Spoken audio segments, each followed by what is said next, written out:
ओम शांति 9 सितंबर 2020। आज की साकार मुरली में बाबा ने जो अपने लिए टाइटल दिया, जो दुनिया में लोग उन्हें देते हैं और जो हमें स्वमान प्राप्त हुआ, बाबा का टाइटल हेवनली गॉड फादर, और आज का हमारा स्वमान ईश्वरीय संतान।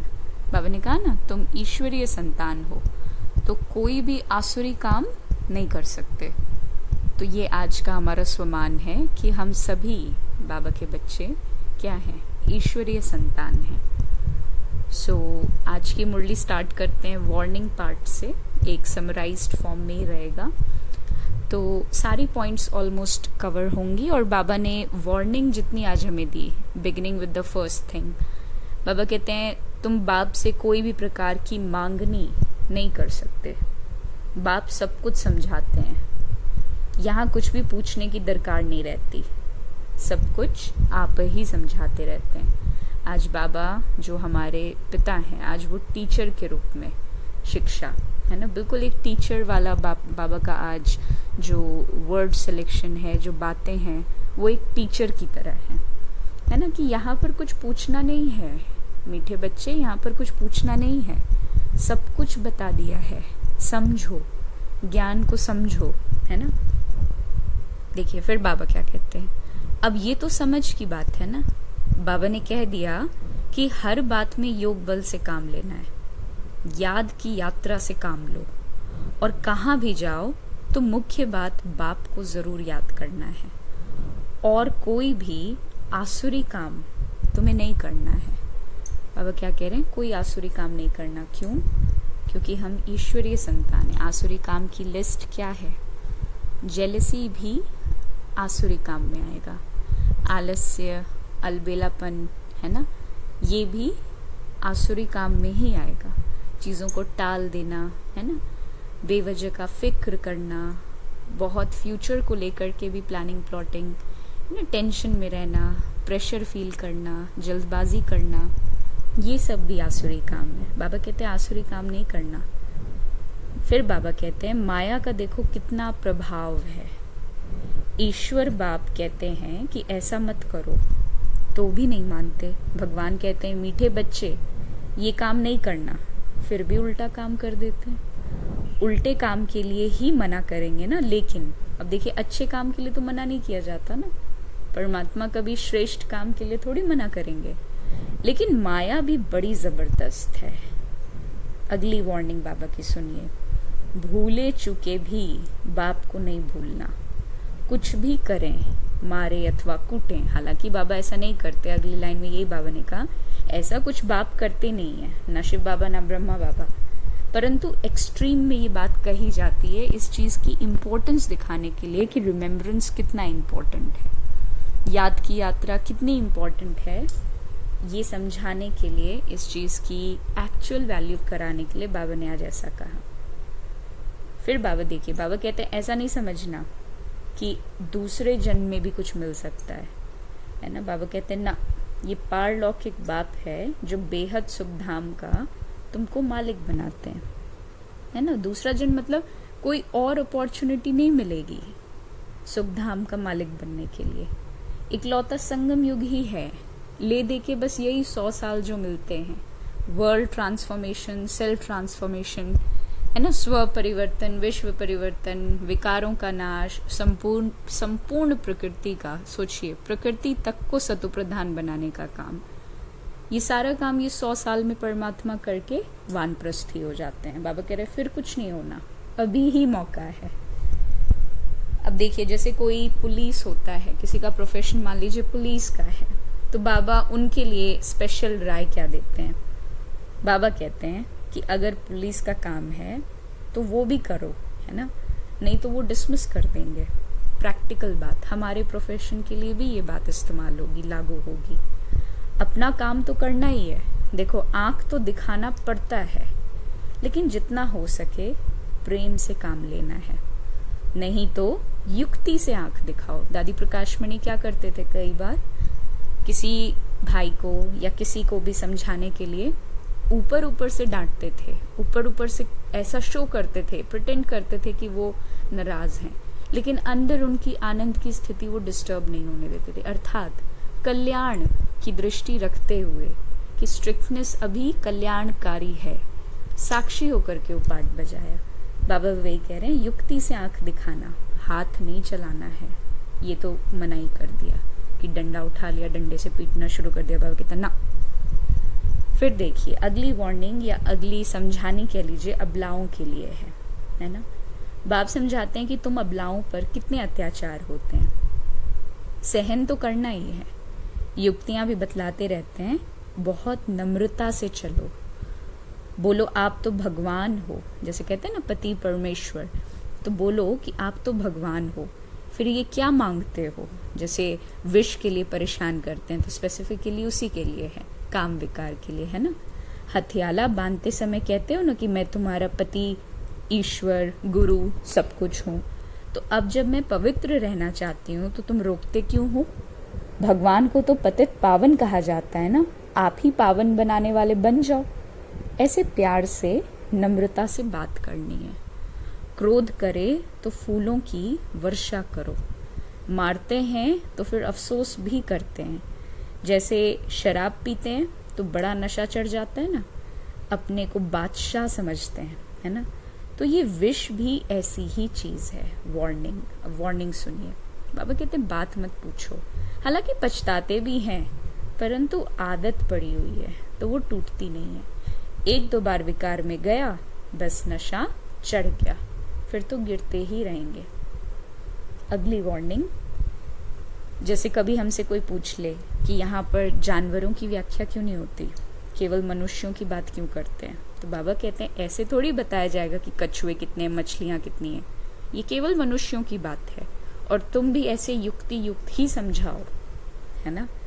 फिर अगली वार्निंग बाबा की, और बहुत इंपॉर्टेंट वार्निंग, कि अभी तुम बच्चे समझते हो कि बात आया है, इस समय समझ रहे हो, है ना, कि स्वर्ग की बादशाही फिर से देने बाबा आया है, तो इनको रिफ्यूज नहीं करना। जिस वक्त समझ आ गया उसी वक्त थाम लेना।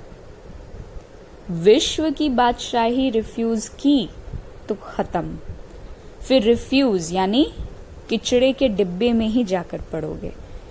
डस्टबिन को भी रिफ्यूज कहते हैं ना, बाबा वही कह रहे हैं, ये सारी दुनिया किचड़ा है तो इनको रिफ्यूज ही कहेंगे ना। दुनिया का जरा हाल देखो क्या हो गया है। ये बाबा की आखिरी वार्निंग आज की मुरली से।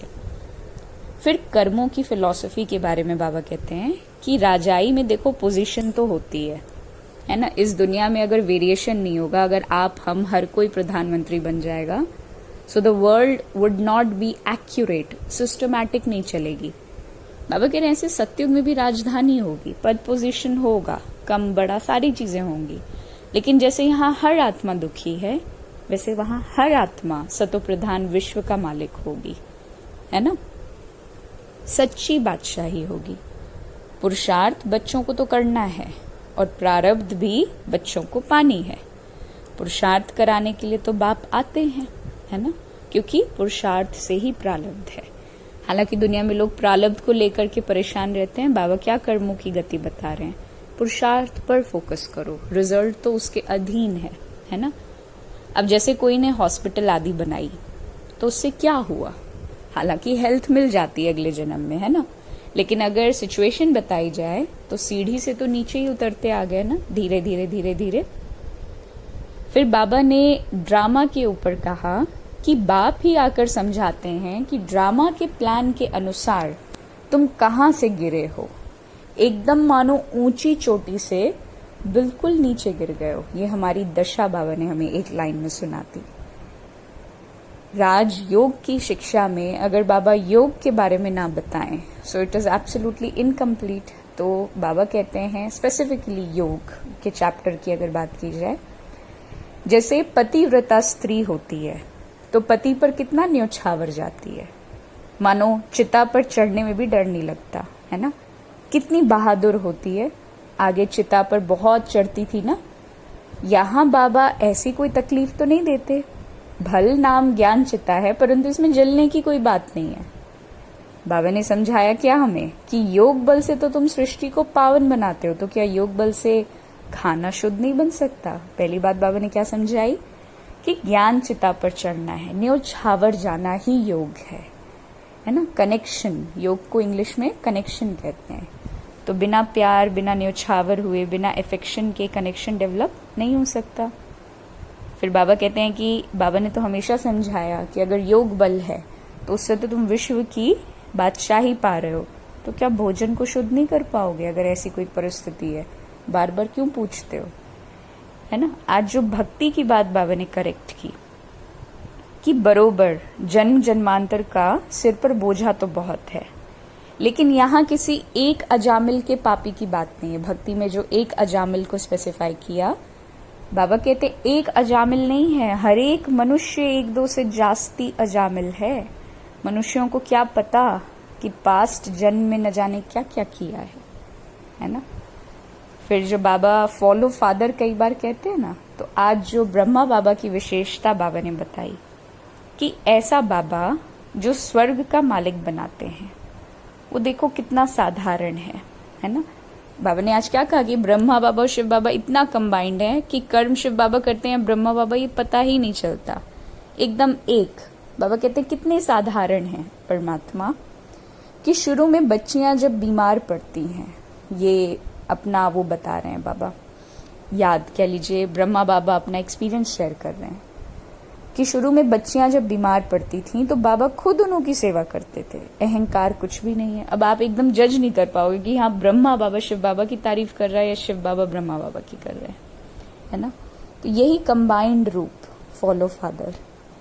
बाबा कहते हैं कि हम स्वर्ग की स्थापना करने आए ना, तो बड़े से बड़ा आसामी है भगवान और प्रजापिता ब्रह्मा। आत्मा के ऊपर बाबा ने कहा कि दुनिया में आर्टिफिशियल शांति बहुत है, किसको सच्ची शांति का तो मालूम ही नहीं।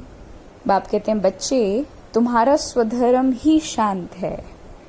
इस शरीर से तो तुम कर्म करते हो, बोल अभी बेशक शरीर की आवाज रही है, लेकिन मैं आत्मा अभी भी अव्यक्त हूं, शांत हूं, है ना। बोल आत्मा नहीं रही है, शरीर के द्वारा आत्मा बुलवा रही है, इंटेंशंस के द्वारा सिग्नल जाता है शरीर को और अपने आप वॉइस आती है। बाकी आत्मा, हम शांत रहते हैं, हमारा स्वधर्म शांत है। जब तक शरीर को धारण न करे तब तक आत्मा शांत रहती है ना। और बाबा ने हमें क्या सिखाया कि शरीर, उसके भान का ही त्याग कर दो। संगम युग के लिए बाबा ने कहा कि ये अलंकार तो ब्राह्मणों के हैं, ये नॉलेज अभी तुम्हें है।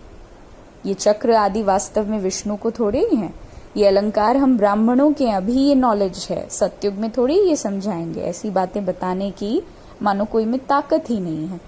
और स्वदर्शन चक्र फिराते फिराते हम देवता बन जाएंगे। स्वदर्शन चक्र अर्थात रचयिता और रचना के आदि मध्य अंत को जानना है। सारी दुनिया में कोई भी ये समझ नहीं सकते। और सतयुग की क्वालिटी क्या है कि वहां एक धर्म होगा, एक राज्य होगा, हर किसी का एक मत होगा। और आज का वरदान है संपन्न भव, किससे? ज्ञान रत्नों से, अनुभव रूपी रत्नों से। किसके द्वारा? ज्ञान की गहराई में जाने के द्वारा, मनन शक्ति के द्वारा, शुद्ध संकल्पों के स्टॉक को जमा करना है, अनुभवी मूर्त बनना है ना। और वो होगा कैसे? ज्ञान की गहराई में जाके। स्लोगन है, फरिश्ता वो है जो देह के सूक्ष्म अभिमान के संबंध से भी बिल्कुल न्यारा है। ओम शांति।